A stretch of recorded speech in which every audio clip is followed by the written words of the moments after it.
Special forces का जो अस्तित्व है टिप ऑफ द स्फीयर, अगर आप किसी को भाला फेंके उसकी नोक प्रहार करती है। सिविलाइजेशन से हमें हीरो वर्शिप मिसाल बहादुरी को दिखाया, शिवाजी को फॉलो करते हैं, पूरी दुनिया में एक मिसाल बन के रह गई। स्पेशल फोर्सेस का ऑपरेटर होता है कामनेस इन के, एक मक्खन की टिकिया को पिघला देती है, एक अंडे को सॉलिडिफाई कर देती है। जो आपका माइंड है वो आपकी सबसे बड़ी ताकत है। अगर आपके माइंड ने बोला ये हो सकता है तो ये होगा। कि अनिल कटोच ने इसलिए नहीं दौड़ा कि मेरी मेहनत बर्बाद हो जाएगी, अपने आप को शीशे पे नहीं देख पाऊंगा अगर मैं ये 40 किलोमीटर नहीं कर पाया। There is always a difference between reaction and response. Battle inoculation या स्ट्रेस इनोकुलेशन सिखाया जाता है, listen, pause, reflect and respond. इसलिए उन्हें घोस्ट ऑपरेटिव्स कहा जाता है और अपने आप को इनविजिबल रखना उसकी एक आवश्यकता बन जाती है। अपनी जिंदगी को 360 डिग्री बदलना है तो 1 साल के लिए गायब हो जाए। सोशल मीडिया खास तौर के ऊपर है, अगर आप 2 किलोमीटर भी भागे तो उसको आपने पोस्ट करना है, दुनिया उसे लाइक करे और डोपामिन आपके सिर के ऊपर हिट करे और कम से कम 10 मिनट के लिए आपको लगेगा कि आप भी मिल्खा सिंह हैं। जो भी इंस्ट्रक्टर होता है वो पहचान जाता है ये जो वॉलंटियर है, क्या ये सिर्फ ग्लैमर के लिए आया है, ये स्पेशल फोर्सेस का बैज हासिल करके अपने आप को एक किस्म से ग्लैमराइज करने की कोशिश करेगा, क्या इसमें टीम में शामिल होने की क्षमता है कि नहीं, और क्या ये फेलियर्स को झेल सकता है, शारीरिक और मानसिक कितनी गहराई। ये अनकॉमन नहीं है। स्पेशल फोर्सेस के ऑफिसर एक समय के बाद या तो अपनी सर्विस छोड़ देते हैं या फिर जो नॉर्मल डेस्क जॉब या स्टाफ जॉब है उससे वो बोर हो जाते हैं। जो बेंजामिन नेतन्याहू है वो मक्ताल जो कि उनकी स्पेशल फोर्सेस है उसके हिस्सेदार थे। सिद्धार्थ चैटर्जी हैं, वो मेरे साथ कमांडो इंस्ट्रक्टर थे। आशीष सोनल वो मेरे स्क्वाड्रन के हैं और पवन में उन्हें बहुत ही ऊंचे अवार्ड के साथ सम्मानित किया गया। हर एक पहलू को तर तर तर तर तर करके हमें समझाना, बट उसके और 10 पहलू हैं। जिस हेलो इफेक्ट से स्पेशल फोर्सेस को देखते हैं तो सोचते हैं कि कोई बड़ी बड़ी मूंछों वाला 42 इंच की छाती लेकर के कोई ऐसा इंसान जो कि कांच खा रहा है, किसी को पीट रहा है, सुबह 100 किलोमीटर दौड़ रहा है, सांप काट के खून पी रहा है, बिल्कुल देखते हैं। लेकिन वो सही लाइफ में ऐसा नहीं है। उनका जो IQ लेवल है वो बहुत हाई होता है, बड़े सेंसिटिव होते हैं, बहुत इंटेलिजेंट होते हैं, कई भाषाएं बोल सकते हैं। अगर उन्हें किसी भी क्राउड में मर्ज होना है तो बड़े आसानी के साथ वो एक नॉर्मल आदमी की तरह अपने आप को डाल सकते। जो सेकंड टेन्योर था वो भी एक MS ब्रांच की देन थी जिसको कि मैंने रिजेक्ट नहीं करा। इतने प्रेस्टिजियस इंस्टीट्यूशन का जो चीफ इंस्ट्रक्टर है वो बनने का गौरव था वो मुझे मिला, और अपने आप को ट्रेनिंग में शामिल करके और एक स्टूडेंट और जो मेरा पुराना एक्सपीरियंस था इंस्ट्रक्टर का उसको मद्देनजर रखते हुए इससे भी मैंने जितना योगदान हो सकता था वो देने का प्रयास किया। मुझे खुद को यहाँ पे गूज़बम्प्स हो रहे हैं sitting next to the chief instructor of the commando school at Belgaum. हर एक जगह पे वॉर नहीं लड़े जाते। वो वक्त आता है जब आपको बिल्कुल समझ आ जाता है कि आपका एक्चुअल वॉर कौन सा है।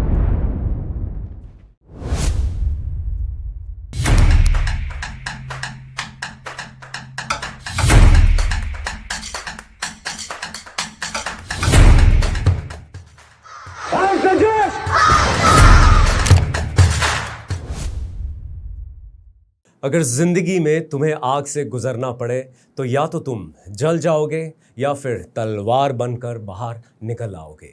कुछ लोग ऐसे भी होते हैं जो सिर्फ तलवार नहीं बनते, दूसरों को भी तलवार बनना सिखा देते हैं।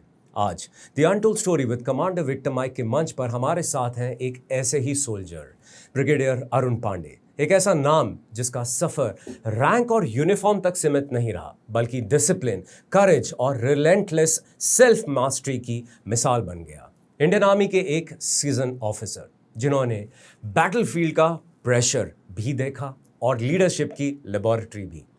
कमांडो ट्रेनिंग स्कूल के इंस्ट्रक्टर के रूप में उन्होंने सिर्फ सोल्जर्स नहीं बनाए, माइंडसेट्स भी फॉर्ज किए हैं। वो जगह जहां इंसान को सिर्फ ट्रेन नहीं किया जाता, तोड़कर दोबारा बनाया जाता है। और यही एक्सपीरियंस बाद में उनकी सोच का फाउंडेशन बना, जो आज उनकी राइटिंग्स और उनकी बुक्स में दिखाई देता है। जहां स्पेशल फोर्सेस माइंडसेट को वो सिर्फ सोल्जर्स तक सीमित नहीं रखते, बल्कि उससे लीडरशिप, रेजिलियंस और एवरीडे लाइफ के कॉन्टेक्स्ट में ट्रांसलेट करते हैं। यूनिफॉर्म के बाहर भी उनका सफ़र उतना ही डायनेमिक है। एक सोल्जर जो माउंटेन्स और एंड्योरेंस का आदमी रहा, वो आज हिमालयास पर मोटरसाइकिल एक्सपीडिशंस में जिंदगी का रिदम ढूंढता है। एक ऑफिसर जो कभी सोल्जर्स को ट्रेन करता था, आज कॉर्पोरेट लीडर्स और यूथ को मेंटल टफनेस सिखा रहा है। राइटर, मेंटोर, बाइकर, थिंकर और सबसे बढ़कर एक ऐसा सोल्जर जिसके लिए स्पेरिडी कोर सिर्फ एक फ्रेज नहीं, एक जीने का तरीका है। आज की बातचीत कंफर्टेबल तो बिल्कुल ही नहीं होगी। आज हम मेडल्स के पीछे की साइकोलॉजी, रेजिलियंस के मिथ्स और लीडरशिप की सच्चाई को एक्सप्लोर करेंगे ब्रिगेडियर अरुण पांडे के साथ। Welcome to the untold story with commander Victor Mike. Jain sir, welcome on board the untold story with commander Victor Mike. हमने अपनी ऑडियंस को आपकी दोनों बुक्स का थोड़ा सा इंट्रो दे दिया है और बाकी सर पॉडकास्ट में आई थिंक इसका टोटल क्रंच बाहर और जो निचोड़ है सर वो पूरा बाहर आ जाएगा सर।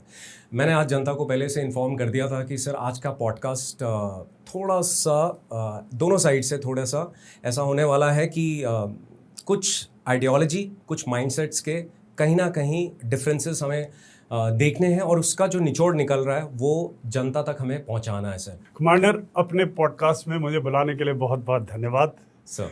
और ये जो पुस्तक है और इसके अलावा भी हम जो बातें करेंगे उसमें मेरे जो को ऑथर हैं सुब्रत पाड़ी, उनका भी काफ़ी योगदान है।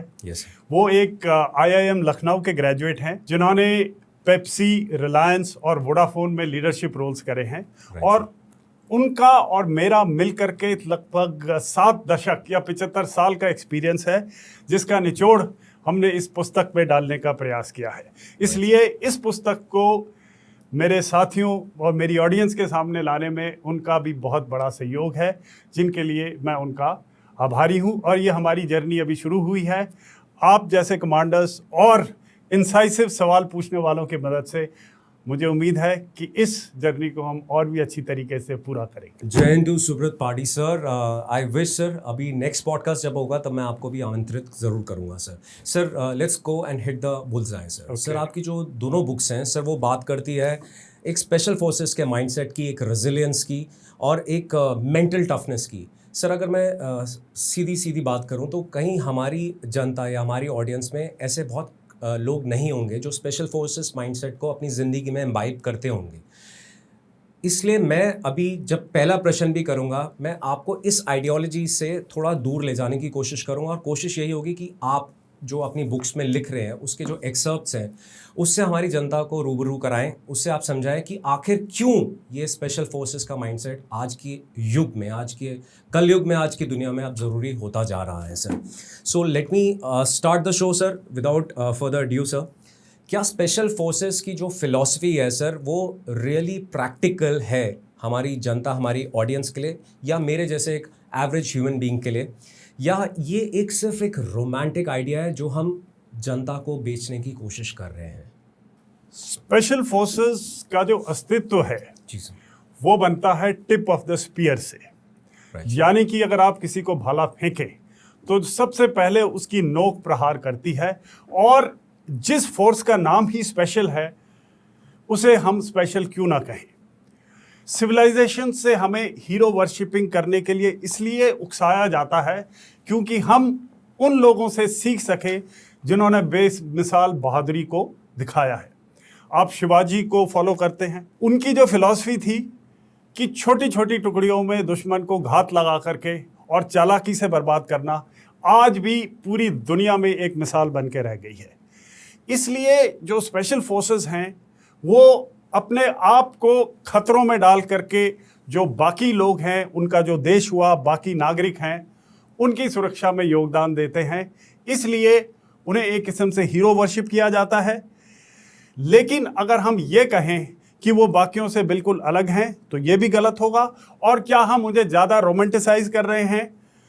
कुछ हद तक ये सही है, लेकिन फिल्में, किताबें और कभी कभी कहानियों और एग्जैजरेशंस की वजह से भी ये परसेप्शन लोगों में आ जाता है। मतलब मैं अगर इंटरजेक्ट करूं कि by any chance are you idealising the special forces people knowingly और unknowingly?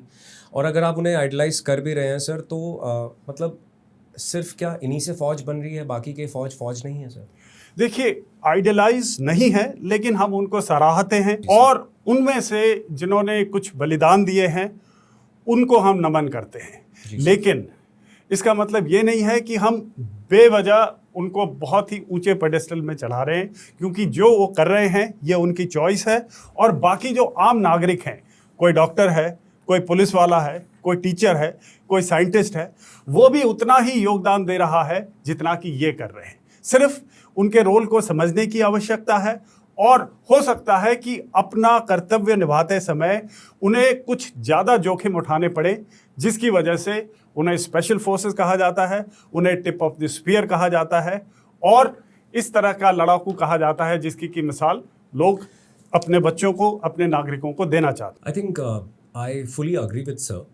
It is not about putting somebody down, but एक हीरो वॉरशिपिंग की जो कॉन्सेप्ट को सर ने समझाया वो बहुत ज़रूरी होता है, because it is something like actually motivating every single human being around us. Secondly, हमने art of war Sun Tzu के बारे में भी पढ़ा है। हम क्यों इन चीज़ों के बारे में पढ़ते हैं? इट डजंट मीन दैट हर एक इंसान के अंदर एक किंग होता है या हर एक इंसान में एक वो फाइटिंग स्पिरिट होती है, बट उस पर्टिकुलर आस्पेक्ट को हम कैसे अपनी लाइफ में इम्बाइब कर सकें, उस हीरोज़म को आइडलाइज करके, उसको सराह के, उससे कहीं ना कहीं वो अंश निकाल के हम अपनी नॉर्मल ज़िंदगी में अगर हम किसी ऐसे पहलू से गुजर रहे हैं जहाँ पे हमें डिफ़िकल्टीज फील हो रही हैं, तो एक कंपैरेटिव आइडियोलॉजी में हम सोच सकते हैं कि जिस इंसान ने चॉइस, जो हमने वर्ड यूज़ करा है चॉइस का, वो चॉइस उसकी खुद की पर्सनल चॉइस थी, इसलिए वो स्पेशल फोर्सेस बना। तो वो चॉइस जनता की, ऑडियंस की हो सकती है कि अगर वो किसी ऐसे पहलू पे पहुंच चुका है जहाँ पे वो कंफ्यूज्ड है, एक डिलेमा में है,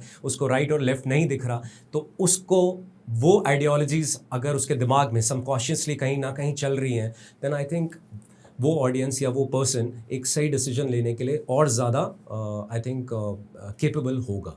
देन मेरे ख्याल से वो चीज़ को अगर हम समझें और परखें तो उस हिसाब से ये आइडलाइजिंग या एक हीरो वर्शिपिंग का जो कॉन्सेप्ट है, it's a very decent concept sir. Sir, आपकी जो अभी नई किताब है साइलेंट प्रोफेशनल्स, ये भी कहीं ना कहीं स्पेशल फोर्सेस को अगेन आइडलाइज कर रही है। इस बुक के बारे में आप कुछ बोलना चाहेंगे? क्योंकि ये अभी बुक रिलीज़ नहीं हुई है, ये आने वाले वक्त में हमारी जनता तक पहुंचेगी, तो this is the right platform sir जहां पे आप इस पर्टिकुलर बुक के बारे में दो शब्द बता सकें सर। पहली बात तो इसमें हम स्पेशल फोर्सेस को आइडियलाइज नहीं कर रहे हैं, सिर्फ हम उनके माइंडसेट से, उनके काम करने के तरीके से वो सीख ले रहे हैं जिससे कि हम रेजिलिएंट हो सकते हैं, जिससे हम अपने आप को, अपने खुद का एक ज़्यादा बेहतर वर्जन बना सकते हैं। और जिस तरह मैंने बताया, मेरे को ऑथर सुब्रत पाड़ी के साथ ही ये जो किताब थी, ये हमारी पहली पुस्तक का फॉल आउट है और इसके जो लेसन्स हैं वो भी उतने ही पर्टिनेंट और हार्ड हिटिंग है जितने की हमारी पहली पुस्तक है। तो आपको क्या लगता है कि जो ऑडियंस में एक ऑर्डिनरी ह्यूमन बीइंग है, वो अगर वो उसके लिए पॉसिबल है इस so called extra ordinary mindset को अपनी ज़िंदगी में इम्बाइब करने के लिए? आजकल बहुत ही कॉम्प्लेक्सिटीज़ से भरी लाइफ खास तरीके से यंगस्टर्स जी रहे हैं जी सर, क्योंकि डिजिटाइजेशन बहुत तेज़ी से बढ़ रहा है, अनसर्टेनिटीज़ बहुत ज़्यादा बढ़ रही हैं, इसलिए जो युवा पीढ़ी है वो कुछ हद तक अपने आप को कंफ्यूज पाती है। जो स्पेशल फोर्सेस का ऑपरेटर होता है उसको पहले दिन से सिखाया जाता है कामनेस इन केओस, यानी कि असामान्य परिस्थितियों में, कन्फ्यूजन के दौरान, जबकि चारों तरफ हाहाकार मचा हुआ है, किस तरीके से वो अपने आप को संयम में रख करके कामनेस के द्वारा सही रिस्पॉन्स दे पाएँ। और अगर कोई आम नागरिक, आम इंसान इन तरीकों को अपने जीवन में अपनाने की कोशिश कर सकता है तो हो सकता है कि उसे कुछ फ़ायदा हो और उसको अपनी समस्याओं को हल करने में, अपने को अपने से बेहतर एक वर्जन बनाने में मदद मिल सके। सर, मैं आपको एक जेनरिक माइंडसेट से रूबरू कराना चाहूँगा। एक बच्चा है जिसने अपनी ज़िंदगी का सबसे इम्पोर्टेंट एग्ज़ाम वो क्रैक नहीं कर पाया, उसमें फ़ेल हो गया। ऐसा पॉसिबल है एंड शायद ऑडियंस हमसे कनेक्ट करेगी कि उस बच्चे ने अटेम्प्ट करने की कोशिश करी। अब वहाँ पे आप इस माइंडसेट की बात करते हैं which is about mental toughness, about resilience, और आपने अपनी बुक के अंदर जिक्र भी करा है about that 40 kilometres March of Anil Katoch sir, जिसके बारे में मैं आगे भी आपसे बात करूँगा, जबकि उन्हें मलेरिया था और अपने probation time of special forces के जो उनका कोर्स चल रहा था उसमें ही ran his final 40 kilometre march with malaria. आपको क्या लगता है कि सर वो बच्चा जो अपने रेगुलर एस्पेक्ट्स के अंदर ज़िंदगी काट रहा है और जब वो एग्ज़ाम में फ़ेल होता है, वो सुसाइड कमिट करने की कोशिश करता है, क्या ऐसी बुक्स हमारी उस जनता तक एक रीच है, एक आपकी एक सोच है, या आपका एक परिश्रम है, या आपका एक it's a trial that you are trying to do along with Subrata sir, कि जो हमारी सोसाइटी जिसको कहीं ना कहीं in aspect of teaching skills resilience सिखाना चाहिए, वो कहीं ना कहीं उन बच्चों को रेजिलेंस नहीं सिखा पा रही है। सो आज की ये एक तरह से नीड बन चुकी है कि you are reaching out to that side of the youth, जैसे आपने यूथ का जिक्र करा, कि वो इन चीज़ों से पढ़कर, इनसे प्रेरित होकर अपनी ज़िंदगी के जो पहलू हैं जहाँ पे उनको कठिनाइयों से गुजरना पड़ रहा है, उसमें कहीं ना कहीं इस हीरो वर्शिपिंग को इम्बाइब करके उसका फ़ायदा उठा सके। Is this the point that you trying to bring out? Commander, आपने बहुत ही पर्टिनेंट और बहुत ही हार्ड हिटिंग सवाल पूछा है। हमें पहली बात तो किसी को वीक कहने का कोई अधिकार नहीं है। जी सर। हर आदमी अंदरूनी तरीके से, फाइनेंशियल तरीके से, सोशली कोई न कोई जिद्दोजहद रोज लड़ता रहता है। Right sir. और क्या उसके अंदर के डेमन्स हैं, क्या कठिनाइयां हैं, क्या उसकी परिस्थितियां हैं, हमें कोई हक नहीं है कि हम उसको जज करें या बोलें कि आप कमज़ोर हो या फिर आप अपनी परिस्थितियों के सामने टूट चुके हो। ये जो लड़ाई का सिलसिला है, ये सदियों से हर पुरुष, हर महिला, हर बच्चे को जूझना पड़ता है। हम भी जूझते हैं सर, रोज़ बिल्कुल। हमारी भी कठिनाइयाँ हैं, हम भी फाइनेंशियल प्रेशर से जा रहे हैं सर। देखिए, वही आग जो एक मक्खन की टिकिया को पिघला देती है, एक अंडे को सॉलिडिफाई कर देगी। तो परिस्थितियों में कई आदमी जो हैं वो टूट जाते हैं और कई आदमी उभर करके ज़्यादा स्ट्रांग आते हैं। इसलिए क्या आपका दायित्व नहीं बनता है कि आप कम से कम ये कोशिश करें कि जो हमारी रीच है उन लोगों तक जाए ताकि वो ज़्यादा रेजिलिएंट हो सके। ये हमारा एक किस्म से समाज के लिए हक बनता है कि अपने बच्चों को, अपने मित्रों को, अपने आसपास वालों को अगर हो सके तो कुछ हद तक आप ये योगदान करके बताएं कि बेटे या फिर मित्र, किस तरीके से हम ज़्यादा रेजिलिएंट हो सकते हैं और किस तरह से हम अपनी परिस्थितियों को सुधार सकते हैं। और टीम वर्क, मेंटरशिप भी इसी का ही एक नाम है।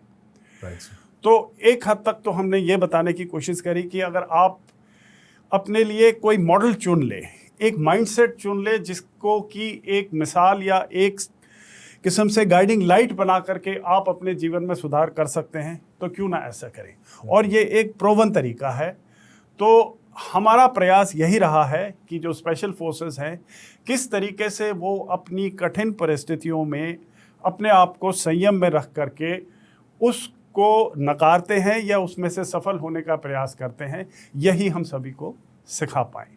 अभी जहाँ तक साइकोलॉजिकल इंस्टांसेस का सवाल है कि किसी में सुसाइडल टेंडेंसीज़ हैं या किसी को डिप्रेशन है, तो इसके मेडिकल इलाज भी हैं। और हमने अपने डिस्क्लेमर्स में लिखा हुआ है कि इसकी जो सीख है वो किसी तरह से किसी डॉक्टर को या प्रोफेशनल एडवाइस को रिप्लेस करने का दावा नहीं करती है। ये सिर्फ एक लाइफस्टाइल, एक माइंडसेट और एक डिसिप्लिन तरीके से अपने आप को आगे बढ़ाने का जरिया है। Sir, I totally agree and sometimes I also formally believe that जो लाइफस्टाइल एक आइडियोलॉजीज होती हैं, whether it is actually inspired by such great special forces people, वो कहीं ना कहीं एक प्रिवेंटिव मेजर बन जाती हैं हमारी आगे आने वाली कठिनाइयों को जूझने के जो तरीके हम चूज़ करते हैं, उसके लिए हमारे लिए काफ़ी फ़ायदेमंद रहती है। सर ने अपनी बुक के अंदर एक केस स्टडी, एक रन के बारे में जिक्र करा है। मैं उस रन के से रिलेटेड क्वेरी पूछना चाहूँगा। आपने Anil Katoch and mister D का रेफरेंस दिया अपनी बुक में। For the benefit of my audience, ये अनिल कटोच सर की जो प्रोबेशन टाइम चल रहा था, जब उनकी ट्रेनिंग का टाइम था, तो during the last stretch of his course of undergoing the special forces का probation time, he got malaria and so was the condition of Mr. D. And कैसे उन्होंने अपना लास्ट जो मार्च था 40 किलोमीटर का मार्च था, एंड उसके बीच की जो सिचुएशंस आई मैं उसके बारे में बात नहीं कर रहा, उस मलेरिया के साथ भी उन्होंने फाइनली डिसीजन लिया कि वो उस मार्च में रन करेंगे, एंड उन्होंने वो कंप्लीट करा। अब इस पहलू को मैं अगर अपने एक दूसरे माइंडसेट से, एक स्पेशल फोर्सेस नहीं, एक नॉर्मल सिविलियन माइंडसेट से जोड़ूं, तो इस चीज़ से हम क्या सीख ले सकते हैं? एक रैशनलिज्म की बात होती है कि अगर मुझे मलेरिया है then why should I push my body, I can have some injury, I can have some fatal complexity. उस रैशनल को आप कैसे जस्टिफाई करेंगे? सेकेंडली, अगर ऐसा कटोत्सर के साथ हुआ तो ये उनका खुद का अंदर का करेज था या ये एक इंस्टीट्यूशनल प्रेशर था? What do you have to say about it? सबसे पहले जो हमने प्रिस्क्रिप्शन इस किताब में दिए हैं, यानी कि जो हमने सुझाव दिए हैं, वो बहुत ही मैच्योरली सोच करके और रिसर्च करके दिए हैं। मैं कभी नहीं चाहूँगा कि कोई आदमी अगर बीमार है तो अपने आईवी ड्रिप्स निकाल करके बाहर सड़कों में चले जाए और दौड़ना शुरू कर दे। जी सर। इस तरह की फुल हार्डली टेक्निक्स का स्पेशल फोर्सेस माइंडसेट से दूर दूर तक कोई लेना देना नहीं है। जी सर। अगर आप किसी बीमारी से, किसी चोट से, किसी मेंटल कंडीशन से उभर रहे हैं तो ये कोई नहीं सुझाएगा कि आप जाइए और 20 किलोमीटर दौड़ के आइए या 40 किलोमीटर दौड़ के आइए।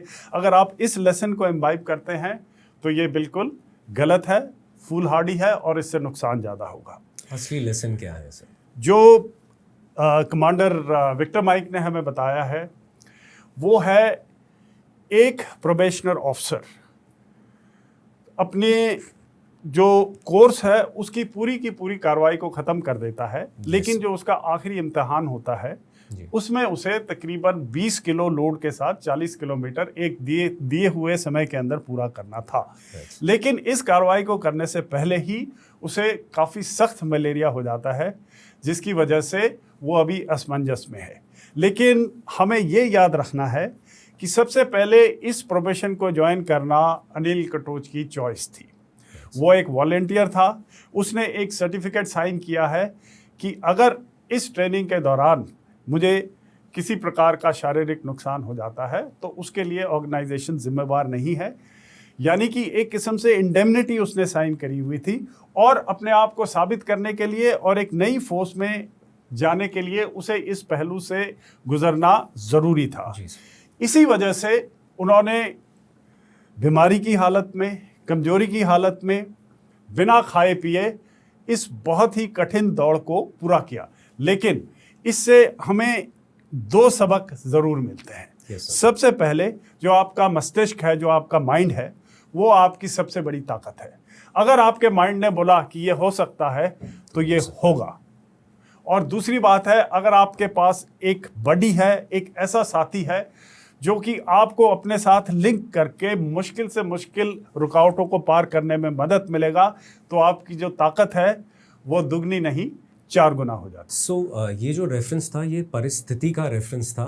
किस स्टेज में अनिल सर थे, that is exactly what mattered at that point of time.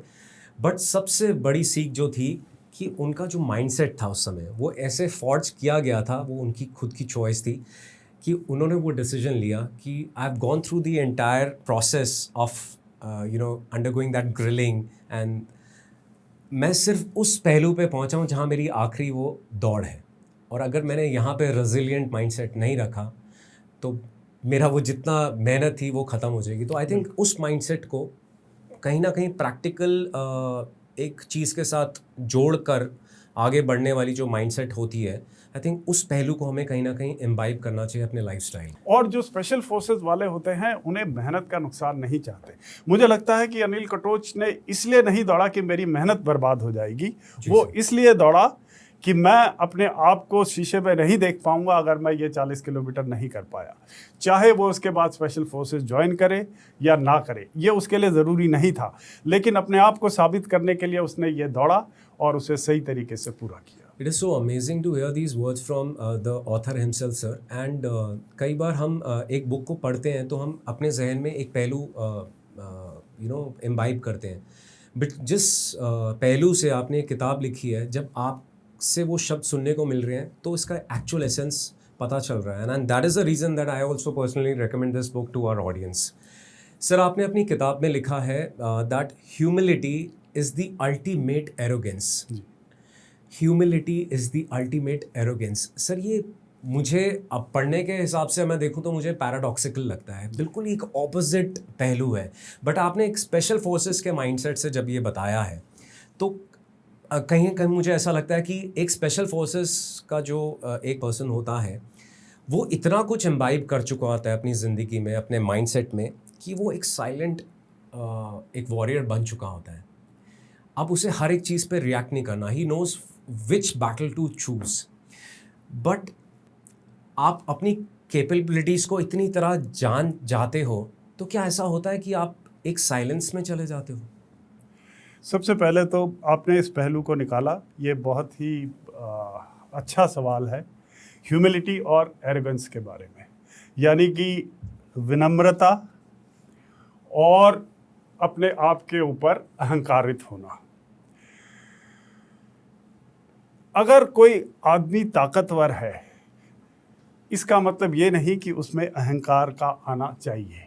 ये हमारी मिथोलॉजी का भी एक लेसन है, इतिहास भी हमें बताता है कि जो जितना गहरा होगा वो इतना शिथिल होगा। अगर हम माइंडसेट को डिस्कस करते हैं तो हमारे माइंड को केओस के अंदर, टर्बुलेंस के अंदर, खराब परिस्थितियों के अंदर सोचने की शक्ति होनी चाहिए। लेकिन अगर हमें विनम्रता नहीं है, हम अपने आप को सही तरीके से अलंकित नहीं कर पाते हैं, तो इस तरीके से अपने जो मस्तिष्क को हम अपने काबू में नहीं रख पाएंगे। जो भी ताकतवर होता है, अगर उसे अपने ऊपर धैर्य है, अपने ऊपर भरोसा है, तो उसे अहंकार दिखाने की आवश्यकता नहीं पड़ेगी।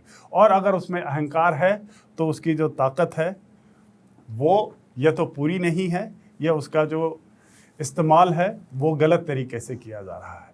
तो this may sound paradoxical, but I feel that the more capable, the more strong you are, the more humble you are.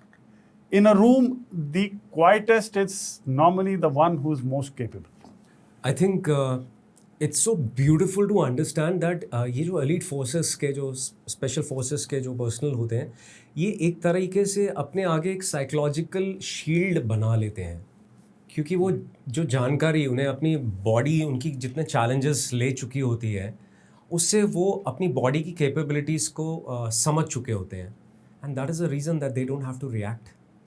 They only have to respond. And जैसे हमने पहले भी इस बारे में बात करी है, there is always a difference between reaction and response. So ये जो साइकोलॉजिकल शील्ड जो एक एलिट फोर्सेस के माइंडसेट को पढ़ने के बाद, आपके मुंह से समझने के बाद, जो ग्राउंडेडनेस के बारे में आप बात कर रहे हैं, ये तभी आती है जब हम अपने आप को अंदर से हर एक पहलू को समझ पाते हैं। And I think this is such a beautiful pattern and a thought that we all need to understand कि हमें अपने आप को पहले जानना है instead of just questioning people around. Absolutely. Right? And obviously humility is something which is, you know, जिसको आप फील करते हैं, दिखाना तो बाद की बात आती है।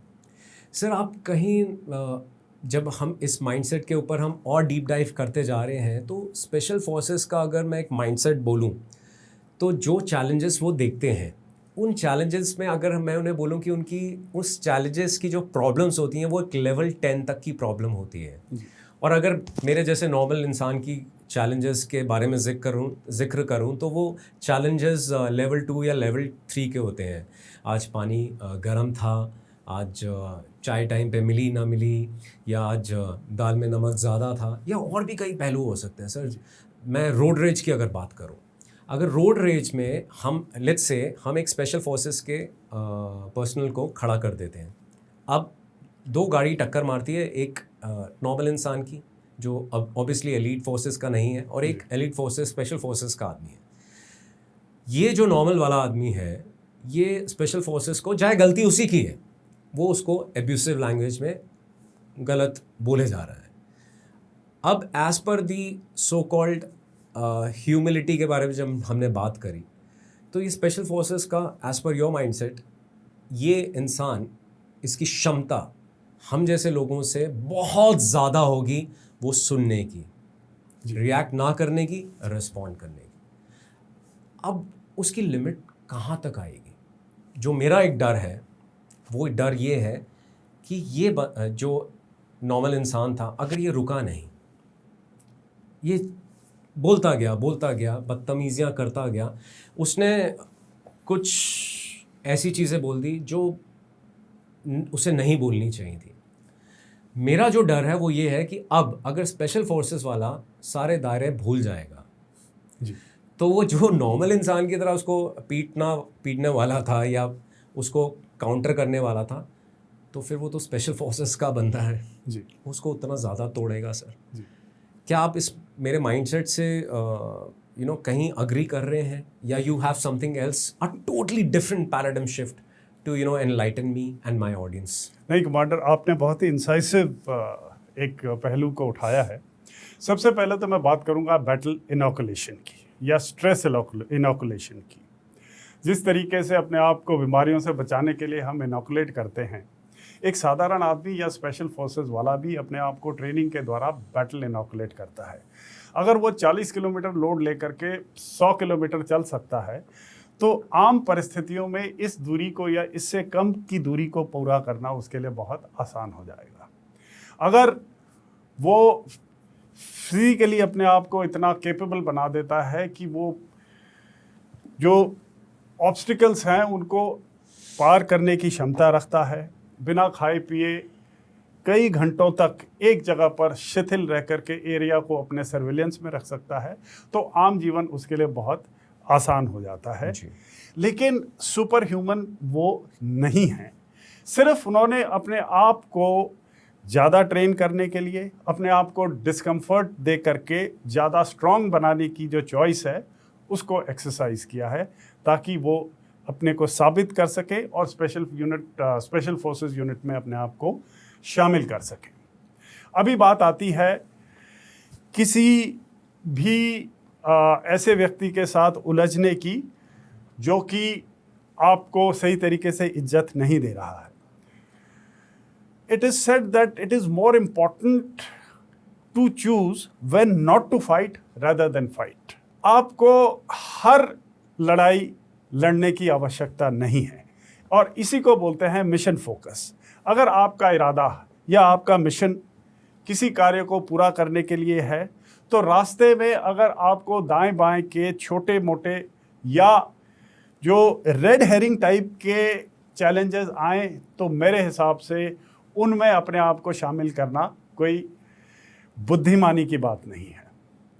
जॉर्ज बर्नार्ड शॉ ने कहा है कि it is foolish to wrestle with pigs because you will dirty your shirt and the pig will enjoy it. अगर कोई टपरी या कोई इंसान आपसे उलझ करके और एक सड़क हादसे में या एक सड़क के इंसिडेंट में लड़ने लगता है, अगर आप उसके ऊपर अपनी ताकत दिखाओगे तो ये आपकी एक किस्म से बेइज्जती है, ना कि उसकी ना समझी।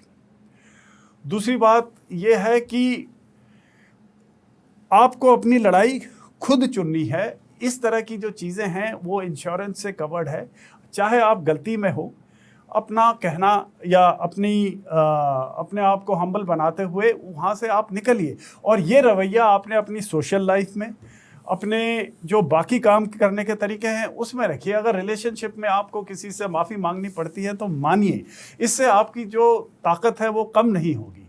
इसलिए मेरा तो कहना यही है कि चाहे कोई स्पेशल फोर्सेस का ऑपरेटिव हो या कोई आम इंसान हो, अपने आप को इस तरह की घटनाओं में गलत तरीके से उलझाने के बजाय संयम के साथ और विनम्रता के साथ अगर आप निकलें तो ज़्यादा अच्छा होगा।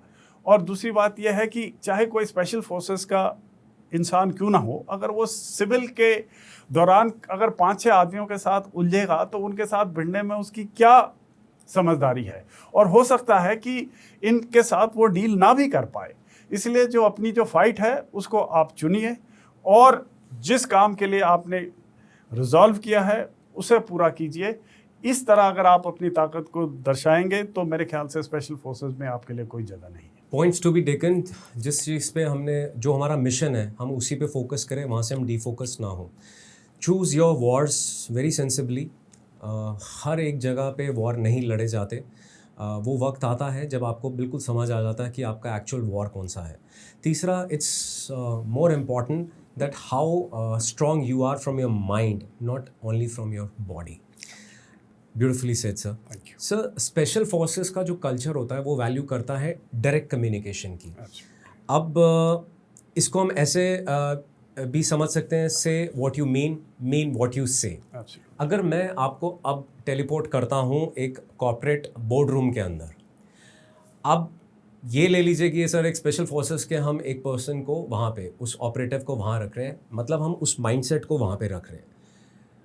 जो इंसान डायरेक्ट बात करना समझता है, डायरेक्ट कम्युनिकेशन में बिलीव करता है, और हम जब कॉर्पोरेट डीलिंग्स की बात करते हैं तो वहाँ पे एम्बिग्विटी होती है, वहाँ पे डिप्लोमेसी होती है, तो क्या आपको लगता है कि सर एक स्पेशल फोर्सेस ऑपरेटिव माइंडसेट उस बोर्ड रूम में खड़ा रहेगा, पॉइंट को समझेगा, या बहुत ही जल्दी वहाँ पे उस मंच पर एलिमिनेट हो जाएगा? सबसे पहले मैं खुद स्पेशल फोर्सेस का नहीं हूँ, लेकिन कमांडो विंग में मेरे 2 टेन्योर्स की वजह से मैंने हज़ारों ऐसे ऑपरेटिव्स के साथ इंटरेक्ट किया है और उनको ट्रेन करने में मदद करी है। और जहाँ तक कॉर्पोरेट का सवाल है, अपने खुद के एक्सपीरियंसेस के अलावा सुब्रत पाड़ी के जो एक्सपीरियंस है तकरीबन 40 साल कोऑपरेट में, उसको जोड़ करके हमने जो अपने लेसन्स हैं उनको फॉर्मुलेट किया था। जहाँ तक कम्युनिकेशंस का सवाल है कमांडर, स्पेशल फोर्सेस ऑपरेटिव को अच्छे तरीके से कम्युनिकेट करना सिखाया जाता है और ये बेहद ज़रूरी है। और इसके 2-3 प्रिंसिपल्स हैं। पहला है A, B और C, यानी कि NDA में भी हम लोगों को सिखाया जाता है कि एक्यूरेसी, ब्रेविटी और क्लैरिटी, यानी कि अगर मैं आपसे कुछ कहना चाहूँगा तो उतना ही कहूँ और जो कहना चाहता हूँ सिर्फ वही कहूँ, यानी कि वो एक्यूरेट हो। अगर 100 शब्दों में मैं वो बात कर सकता हूँ तो मुझे बड़े बड़े पैराग्राफ बोलने की ज़रूरत नहीं है, और जितनी ट्रांसपेरेंसी के साथ मैं उस बात को कह सकूँ वो मैं कहूँगा। और इसी तरीके से जो स्पेशल फोर्सेस ऑपरेटिव्स हैं उनको ख़ास तौर के ऊपर सिखाया जाता है listen, pause, reflect and respond. यानी कि अगर आपको कोई भी इंस्ट्रक्शन मिलता है तो सबसे पहले उसे ध्यान से सुनिए, उसके बाद रुक कर के उसको अच्छी तरह से समझिए, उसके ऊपर सोच विचार करो और फिर रिस्पॉन्ड करो। और लड़ाई की हालात में जबकि आपने बिल्कुल बिना किसी दोगलेपन के अगर एक मैसेज को दूसरे को देना है तो इसकी आवश्यकता ज़रूरी है।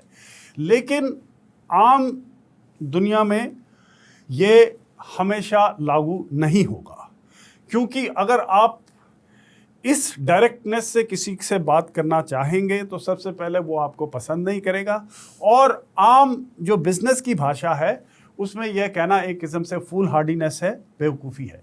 तो किसी तरीके से हम रिकमेंड नहीं करेंगे कि आप सिविल में जाकर के या किसी बिजनेस ट्रांजैक्शन में अपने दोस्तों के साथ, अपनी फैमिली में, अपनी टीम के साथ बिल्कुल बेधड़ल्ले से और बदतमीज़ी से बात करें। यदि आप बदतमीज़ी से ना भी बात करें, लेकिन अगर आप बहुत ज़्यादा कॉलिंग स्पेड स्पेड करेंगे तो वो भी कोई अच्छी बात नहीं है, क्योंकि अपना जो मैसेज कन्वे करना है उसे आप हालात के मुताबिक प्यार से या नॉर्मल तरीके से भी बता सकते हैं।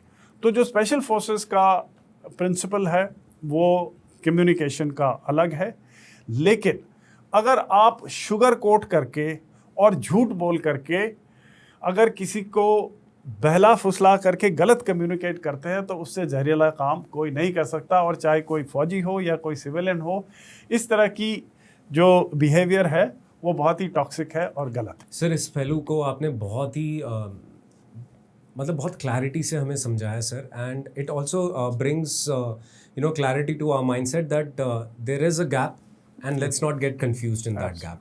So, calling spade a spade is a special forces requirement, but that may not be, feasible or practical in a political scenario or a corporate boardroom. It is not a special forces requirement per se, but they have to be precise and they have to communicate quickly without losing the essence. Whereas in civil also there are people who call spade a spade and they get away with it every time because they are upfront, they are strong and they have a good spine. So one cannot generalize, but one cannot confuse rudeness with directness. How beautifully we just said the entire aspect, sir. Bringing the clarity on the generic sense and being very specific in an isolated way, sir. Sir इसको मैं थोड़ा सा और अगर stretch करूं sir, somewhere you also mention the special forces people as ghost operators. अगर मैं फिर दोबारा कॉर्पोरेट या सोशल मीडिया प्लेटफॉर्म्स के बारे में बात करूं जहां पे लोग अपने आप को एक्लेम करके सेल्फ अप्रेजल करके ज़्यादा अच्छा दिखते हैं, और अगर कॉर्पोरेट लाइफ के बारे में बात करूं तो visibility and self branding is the peak requirement of every single hour of the day sir. वहाँ पे घोस्ट ऑपरेटर्स की अगर हम बात करें तो how successful can it become? आपको क्या ऐसा नहीं लगता सर, अगर मैं उस आइडियोलॉजी को इस आइडियोलॉजी में जोड़ूंगा तो आर ओन पीपल जो स्पेशल फोर्सेस के माइंडसेट को इस सेल्फ ब्रांडिंग वाले एस्पेक्ट में कहीं ना कहीं इम्बाइब करने की कोशिश कर रहे हैं, वो बहुत जल्दी इनविजिबल हो जाएंगे सर? तो मैं एक दो टर्म्स को क्लैरिफाई करना चाहूँगा. सबसे पहले जो स्पेशल फोर्सेस होते हैं वो युद्ध के दौरान छोटी छोटी टुकड़ियों में दुश्मन की जो लाइन होती है उसके पीछे जा कर के ऑपरेट करते हैं, और वहाँ पर वो दुश्मन की लाइंस ऑफ कम्युनिकेशन यानी कि उसकी जो सड़कें हैं, उसके जो इंस्टॉलेशंस हैं, उनको बर्बाद करते हैं या उसके बारे में खबर देते हैं.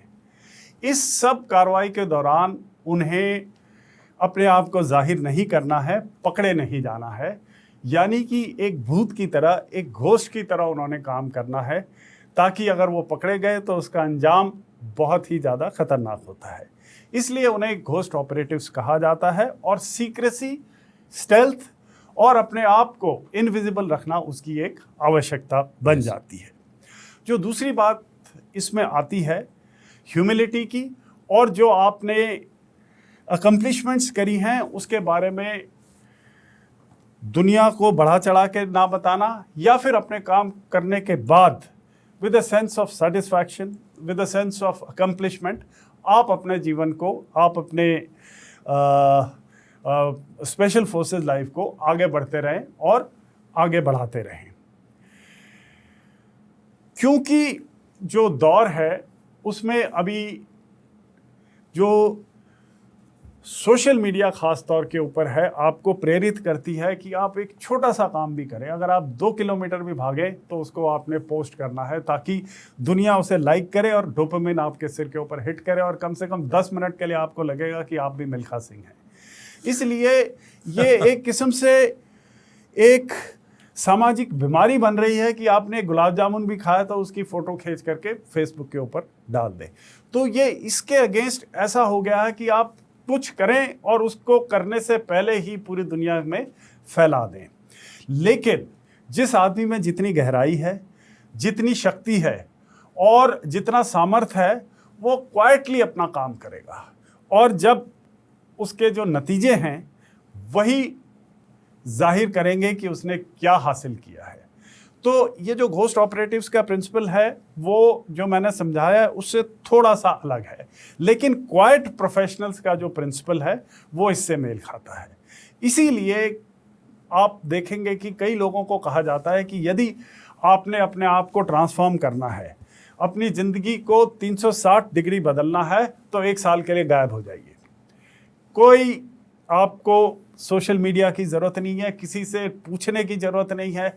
जो आपका मिशन है, जो लगन है, उसके ऊपर आप काम करिए, और उसके बाद आप देखेंगे कि काफ़ी हद तक सर्टेनिटी के साथ आप अपने गोल के बहुत करीब हो चुके होंगे या उसे हासिल कर देंगे. जितने भी बड़े अचीवर्स हैं इंडस्ट्री में,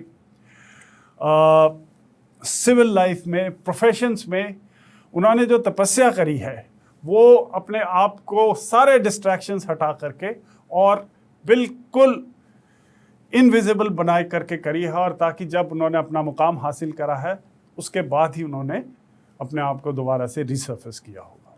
ब्यूटिफुली सेड सर। आपने क्वाइट ऑपरेटिव्स की बात करी, क्वाइट प्रोफेशनल्स की बात करी। अब मैं आपको एक दूसरे पहलू से रूबरू कराऊंगा सर, जो पहलू से हम शायद दोनों वाकिफ़ हैं और शायद ऑडियंस ना हो वाकिफ़। सर मैंने भी सर्व करा, आपने भी सर्व करा है। आज की डेट में as per my information gathering, मैं गलत हो सकता हूँ सर, ऐसे कितने स्पेशल फोर्सेस के ऑपरेटिव्स रहे हैं, ऑफिसर्स रहे हैं who have made it to the highest rank of the forces? पहला प्रश्न सर।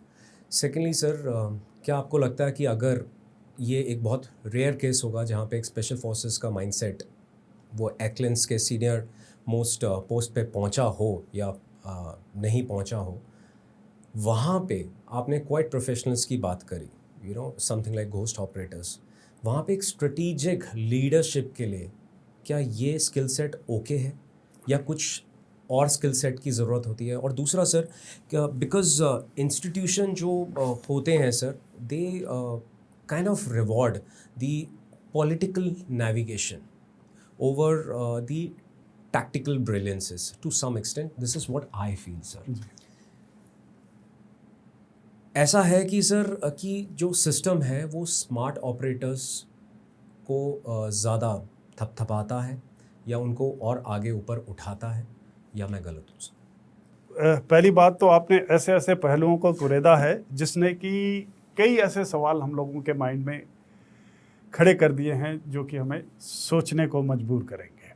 क्योंकि हम हीरो वर्शिपिंग की बात करते हैं, हम इसको आइडियलाइज़ कर रहे हैं, तो पहले तो हमें सच ये जानना चाहिए ऐसे कितने लोग हैं जो actually let's say chief of army staff बने हो जी, जहाँ से हमारा कहीं ना कहीं एक क्लियर पिक्चर ड्रॉ हो जाती है।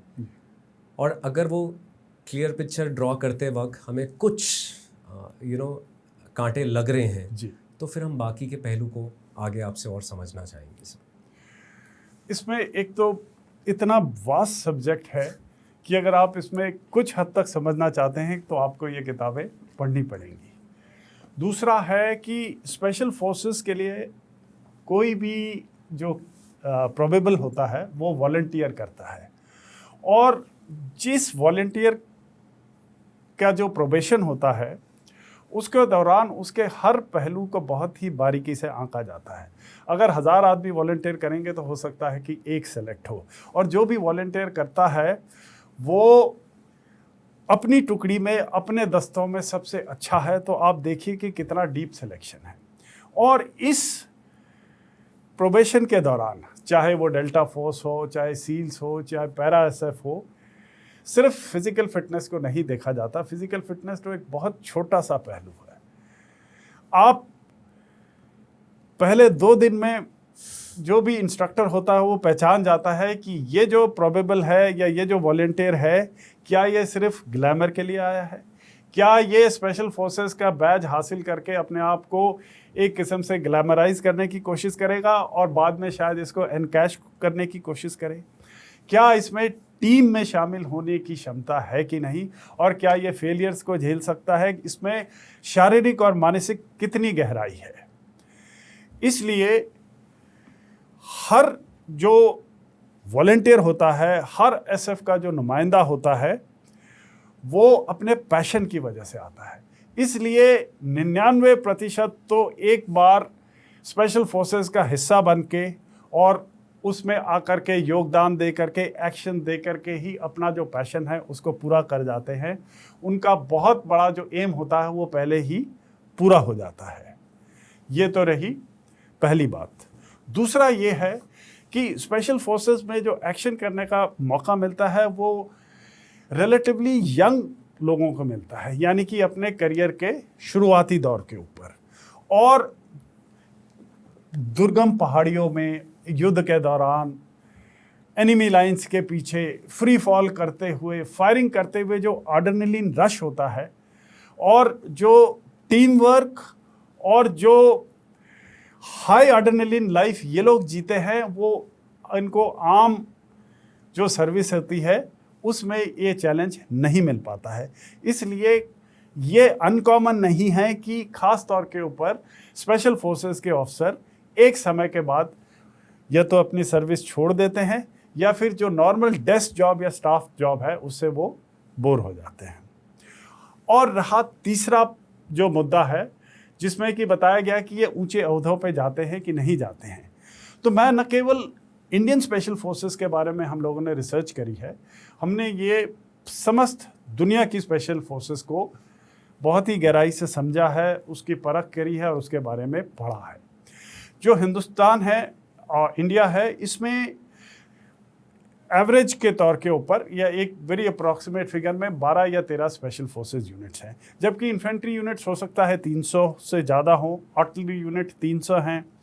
उसके अलावा आर्मर्ड जो बाकी दस्ते हैं, इसी तरह जो आप नेवी में मार्कोस ले लीजिए और जो बाकी ब्रांचेस हैं वो ले लीजिए, तो जो स्पेशल फोर्सेस का किसी भी फौज का जो हिस्सा होता है वो बहुत कम होता है, 10% से भी कम।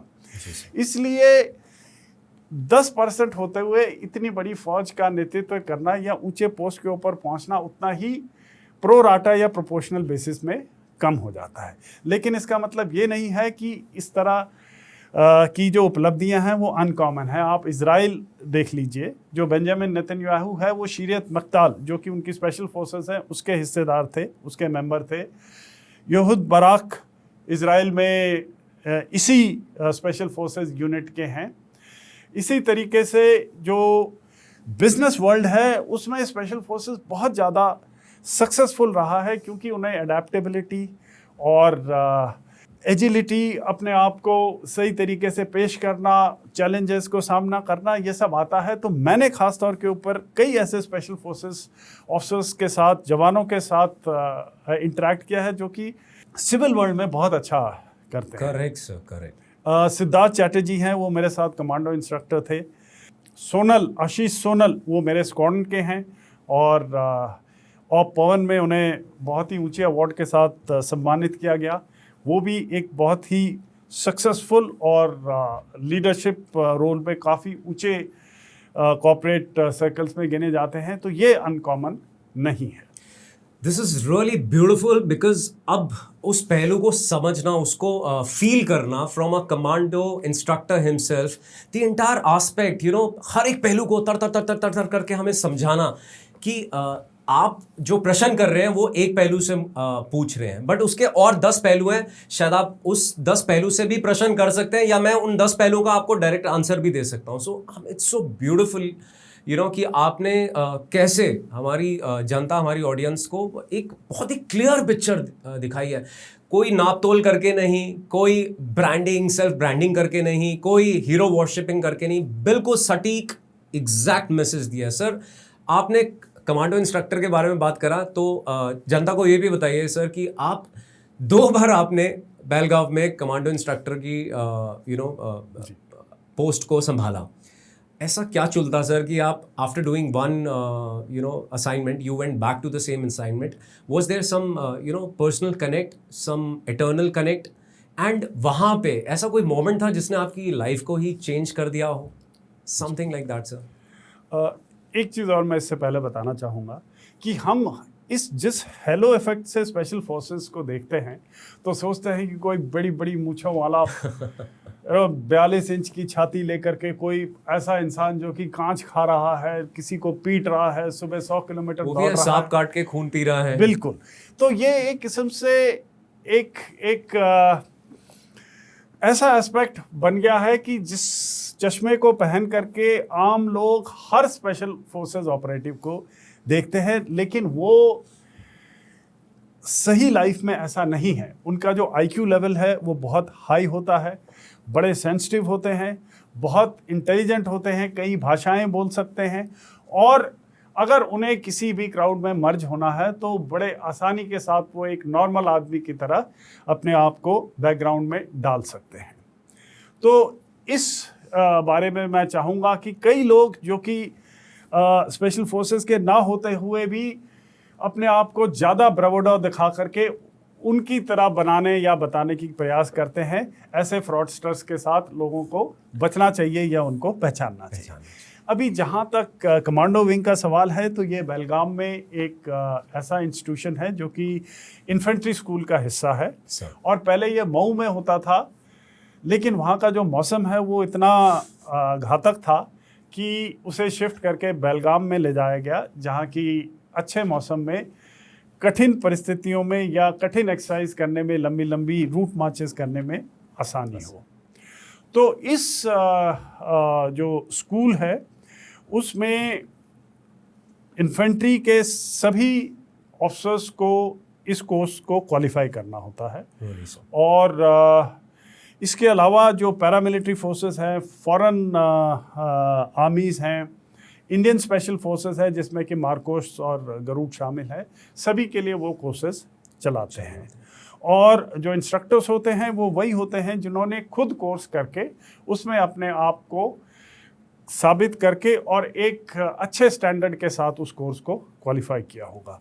तो ये मेरी खुशकिस्मती थी कि मैं अपने कोर्स में ठीक कर पाया। और उसके बाद जो पहली असाइनमेंट थी वो बतौर कैप्टन करी। उसमें हर जो इंस्ट्रक्टर होता है वो स्टूडेंट्स के साथ पूरा का पूरा कोर्स करता है। उनकी जो एक्सरसाइजेज होती हैं उसमें बड़े इंटीमेटली उनके साथ रहता है और हर जो इंस्ट्रक्टर है उसका अपना खुद का प्रोफेशन होता है ताकि वो जो स्टूडेंट्स हैं उनसे हर चीज़ में बेहतर हो। तो बड़े अच्छे एक्सपीरियंसेस रहे और बड़े अच्छे स्टूडेंट्स के साथ और बड़े अच्छे सह इंस्ट्रक्टर्स के साथ मैंने इस कोर्स को किया था। जो सेकंड टेन्योर था वो भी एक एमएस ब्रांच की देन थी जिसको कि मैंने रिजेक्ट नहीं करा। और एक इतने प्रेस्टिजियस इंस्टीट्यूशन का जो चीफ इंस्ट्रक्टर है वो बनने का जो गौरव था वो मुझे मिला। और अपने आप को ट्रेनिंग में शामिल करके और एक स्टूडेंट और जो मेरा पुराना एक्सपीरियंस था इंस्ट्रक्टर का उसको मद्देनज़र रखते हुए इससे भी मैंने एक किस्म से प्रेरणा लेने की कोशिश करी, खुद भी सीखने की कोशिश करी और जितना योगदान हो सकता था वो देने का प्रयास किया। I think teaching is the most beautiful profession in this entire world. Absolutely. And in this so-called human nature, sir. Yeah. And not that you have, taken that perks of wearing that laurels of the maroon beret. You decided something even bigger than that. Training those people to, wear those berets. This is amazing and मुझे खुद को यहाँ पे goosebumps हो रहे हैं sitting next to the chief instructor of the commando school at Belgaum and I can only visualise sir ये जो रिस्पॉन्सिबिलिटी है इसके लिए कंधे कितने बड़े होने चाहिए सर। एंड अगर मैं एक रियलिटी चेक की बात करूँ सर, आपने भी जिक्र करा है कि ट्रेनिंग के time there is a possibility that there can be fatalities. Now जब आप एक एक्सट्रीम लेवल पे ट्रेनिंग को लेके जा रहे हैं सर और वहाँ पे ऐसी पॉसिबिलिटी हो सकती है कि कोई फेटलिटी हो सके आगे, तो how do you actually draw a line between एक understanding of reality check and then your expectation of making somebody even much more stronger and stronger. वो लाइन आप लोग कहाँ ड्रॉ करते हैं sir as an instructor yourself? तो जिस तरह मैंने बताया स्ट्रेस इनोकुलेशन और बैटल इनोकुलेशन बहुत ज़रूरी है। अगर हम 40 किलो के साथ, 20 किलो के साथ, 10 किलो के साथ एक दिए हुए स्पीड के साथ किसी रेस को ख़त्म कर सकते हैं, तो अगर ज़रूरत पड़े तो यही काम हम युद्ध के दौरान, एक्सरसाइज के दौरान या किसी भी दुर्घटना के दौरान कर सकते हैं। इसी तरीके से अगर हम फायरिंग के दौरान अपने आप को मार्क्समैन बनाते हैं तो यही चीज़ जब भी ज़रूरत पड़ती है तो दुश्मन को न्यूट्रलाइज करने में हमारी मदद करेगी। इसलिए ट्रेनिंग के दौरान अपने आप को उन्हीं परिस्थितियों के अंदर से गुजारने का प्रयास करना, चाहे वो कंट्रोल्ड हो, ज़रूरी है। जो एक बॉक्सर होता है वो स्पारिंग करता है अपना प्रोटेक्टिव गियर लगा करके, जो रनर होता है वो अपने पीछे पैराशूट या कोई स्टील की प्लेट लगा करके दौड़ेगा ताकि जब वो बिना उस आले के दौड़ता है तो उसकी स्पीड ज़्यादा अच्छी हो। इसी तरीके से ट्रेनिंग के दौरान आपको जो जिनको आप ट्रेन कर रहे हो, जो ट्रेनीज़ हैं, जहाँ तक हो सके उसी परिस्थिति से गुजारना पड़ेगा, ताकि जब हालात उनसे डिमांड करेंगे कि आप एक्ट करो तो वो सही काम आए। लेकिन दुर्भाग्यपूर्ण एक्सीडेंट्स भी हो जाते हैं जिसमें कि कोई ब्लाइंड वेल में गिर जाता है, किसी को डिहाइड्रेशन हो जाता है, या फायरिंग के दौरान कोई रिकोशे गलत तरीके से किसी को चोट पहुंचा देता है। पैराड्रॉप्स जब होते हैं तो हादसे हो जाते हैं। अगर आप पानी में, नदियों में एक्सरसाइज कर रहे हो तो उसमें डूबने के हादसे हो जाते हैं। इन सब के लिए SOPs बनी हैं, बड़े सख्त तरीके से medical evacuation, safety devices, instruments, ये सब होता है। लेकिन इसके बावजूद इस कार्रवाई में अगर कोई भी एक्सीडेंट या फैटेलिटी होती है तो वो एक सच्चाई है, और उसके करेक्टिव एक्शंस हो ना हो, लेकिन इस घटना का होना भी अपने में बड़ा दुर्भाग्यपूर्ण होता है। सर, आपने अपनी बुक में जिक्र करा है ADHD, that is attention deficit hyper activity disorder. जी। आज के युग में ऐसे एंटरप्रेन्योर्स हैं एंड फिलोसफर्स हैं जो कि कहते हैं कि ADHD is something like a dopamine effect, जी। And it helps you to perform even better and better in the world of chaos। जी। आपने इस बुक में इसके बारे में लिखा है, and I want our readers also, our audience also to read this book because of these elements which will draw your attention and give you a different aspect of an understanding, sir, of special forces mindset, sir.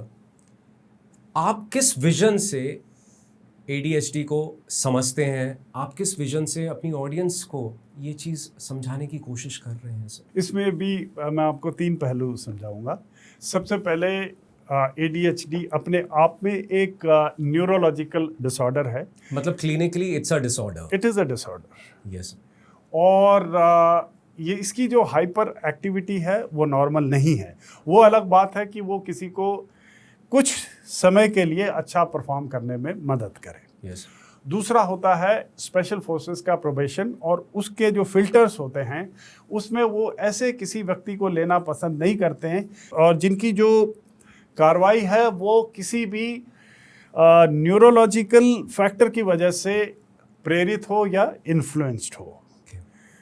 ये लोगों में पहले गलतफहमी होती थी कि जो युद्ध के दौरान लोगों को रम पिलाई जाती है, या फिर ये इस तरह की जो कार्रवाई है, ये जो नशा है वो सिर्फ टेररिस्ट करते हैं। जो भी एक प्रोफेशनल सोल्जर होता है वो बिल्कुल फोकस होकर के सिर्फ पूरी क्लैरिटी के साथ अपना जो मिशन है उसकी तरफ जाता है। और आप देखेंगे कि जो आर्टिस्ट होते हैं या कई परफॉर्मर्स होते हैं वो साइकेडेलिक ड्रग्स लेंगे ताकि जो उनकी सो कॉल्ड क्रिएटिविटी है वो बढ़ जाए। लेकिन स्पेशल फोर्सेस की दुनिया में, फौज की दुनिया में, या फिर ये जो मिशंस होते हैं जिसमें कि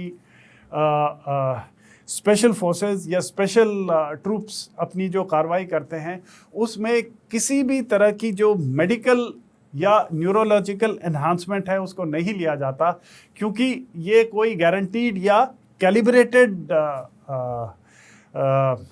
चीज़ नहीं है।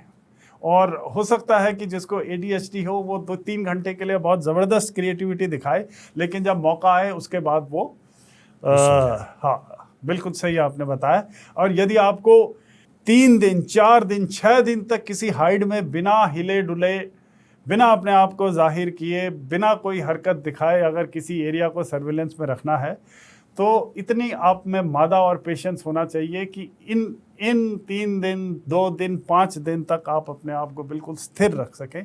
और मेरे हिसाब से अगर किसी को कोई न्यूरोलॉजिकल इशू है तो वो वहाँ पर बड़ा अनकंफर्टेबल रहेगा, अपने जीवन को वो खतरे में डालेगा और अपनी जो टीम है उसको भी खतरे में डालेगा। It's a must read, and this is exactly जो सर ने अभी बातें बोली हैं, यही चीज़ें सर ने अपनी बुक में भी दर्शाई हैं और समझाने की कोशिश करी है। Sir let's take you out of the so called the realm of the battlefield. Sir 140 crore की हमारी जनसंख्या है सर, उसमें सब लोग स्पेशल फोर्सेस माइंडसेट के साथ नहीं आते, ऑर्डिनरी माइंडसेट के साथ आते हैं।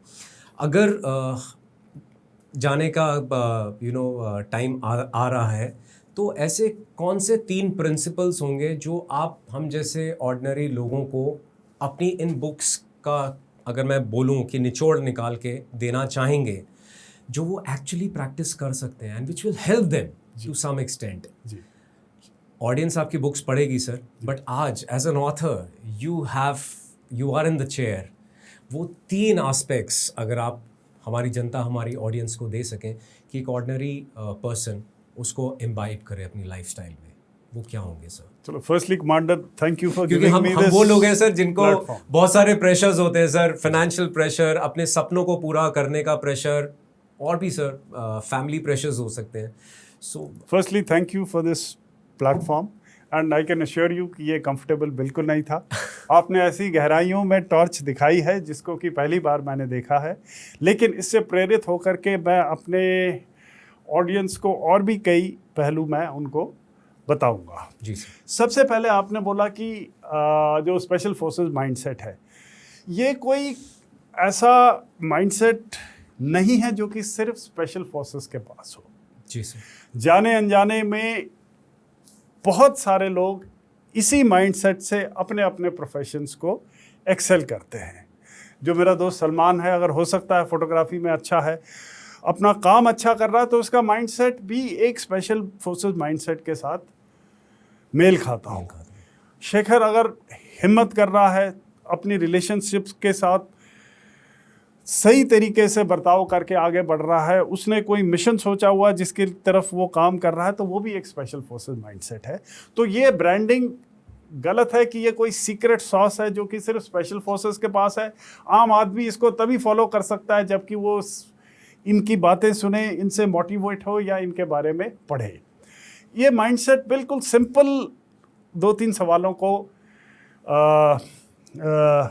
जाहिर करता है. सबसे पहले जो आपकी जो परिस्थितियां हैं उनको आप समझो, जो आपके कंट्रोल में है उसको कंट्रोल करो, जो आपके जो कंट्रोल से बाहर है उसको आप अडेप्ट करो, क्योंकि आप दुनिया को कंट्रोल नहीं कर सकते. अगर हम स्टूडियो से बाहर निकलें, कोई गाड़ी कहीं जा रही है, कहीं पर कोई कंस्ट्रक्शन चल रहा है, कहीं कोई क्योस चल रहा है, आप दुनिया के दायरे में जाइए, कहीं लड़ाई हो रही है, ये सब आपके दायरे से बाहर है, आपके कंट्रोल में नहीं है.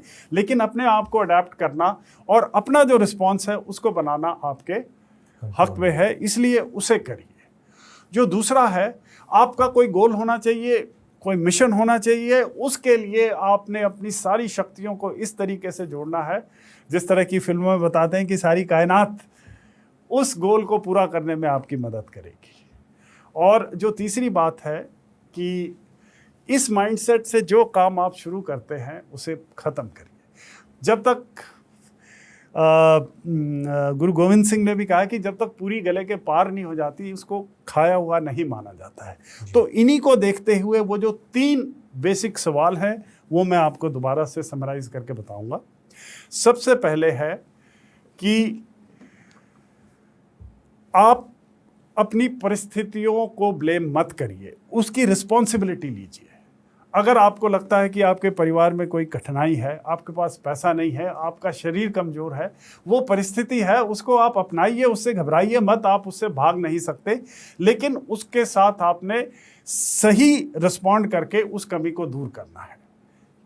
दूसरा जो पॉइंट मेरी तरफ से मैं बताना चाहता हूँ वो है, जो भी काम आप शुरू करते हैं उसे ख़त्म करना है.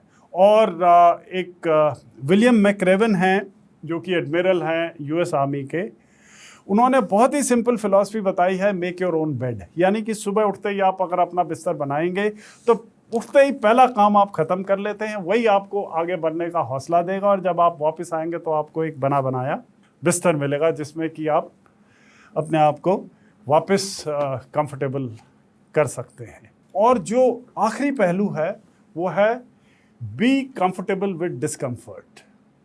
आजकल की दुनिया में आपको हर चीज़ एक एप्लीकेशन से मिल रही है, जबकि एंथ्रोपोलॉजिकली जो इंसान है उसे अपना अस्तित्व बनाने के लिए सुबह से लेकर शाम तक लड़ना पड़ता था.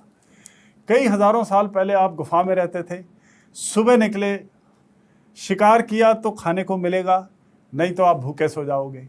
अगले दिन आप फिर शिकार पे निकलो, कोई आपके पर हमला करेगा, उससे बचिए। तो आपका जो माइंड और जो आपकी बॉडी है वो हमेशा एक सर्वाइवल और एक एडेप्टिव मोड में रहती थी। लेकिन अभी इतनी ज़्यादा हमें फैसिलिटीज़ मिल गई हैं कि हमें पता ही नहीं कि सूरज कब उग रहा है, सूरज कब ढल रहा है, भूख क्या होती है, एक जगह से दूसरी जगह जाने में कितनी कठिनाई होती है। आपको अगर किसी के साथ रिलेशनशिप में दिक्कत है तो आप अपने आप को आइसोलेट कर लेते हैं। ये कोई बहुत अच्छा एटीट्यूड नहीं है। आपको उसके साथ कन्फ्रंट करके, टॉक इट आउट करके और उस चीज़ को और उस जो गैप है उसे पूरा करना है। इसी तरीके से जो आपकी जो बॉडी है वो बिल्कुल आरामदायक और आराम परस्त हो जाती है। इसीलिए to be comfortable with comfort is very important. जहाँ तक आपकी फिजिक का सवाल है, उसे आप अपना बेस्ट वर्जन बनाइए, लिफ्ट करिए, भागिए, दौड़िए, पहाड़ों में जाइए, ट्रैक करिए, अपने आप को नेचर के करीब लाइए, स्पोर्ट्स खेलिए।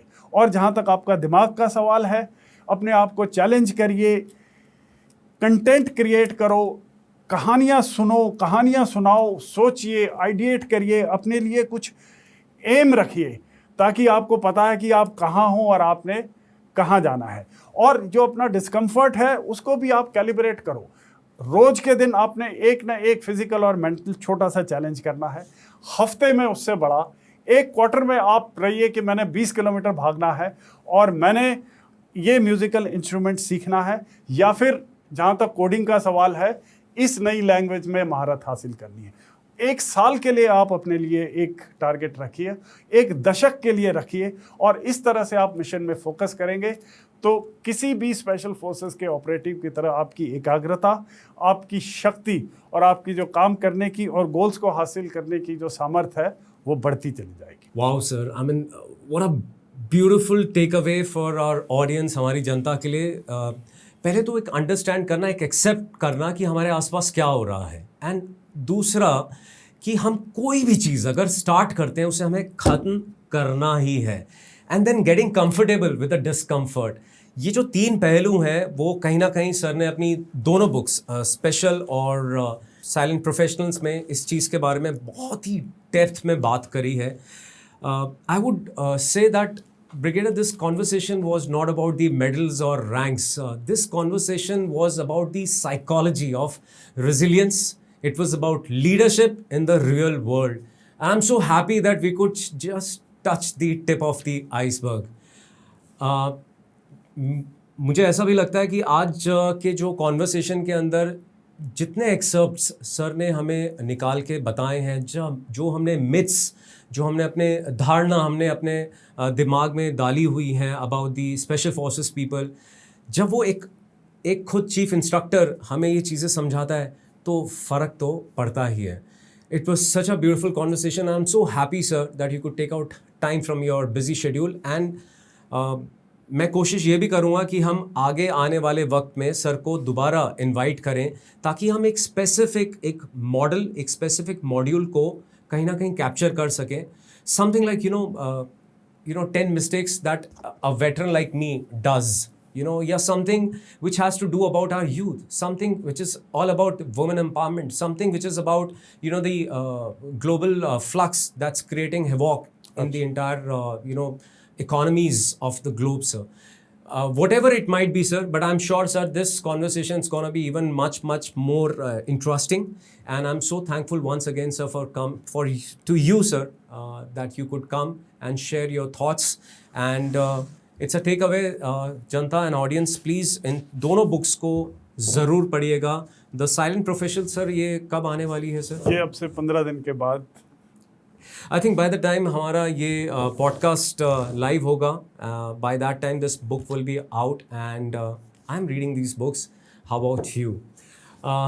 थैंक यू मेरी प्यारी जनता for liking, sharing and subscribing my channel. Please ये आगे करते रहिए, because without your support I will not be able to call much more interesting and inspirational stories on this platform. So आपके सहयोग से मैं आज यहाँ पहुँच पाया हूँ और आपके सहयोग से ही मैं आगे बढ़ पाऊँगा. So don't forget to like, share and subscribe to Commander Victor Mike's channel. Jain sir, thank you so much once again, sir.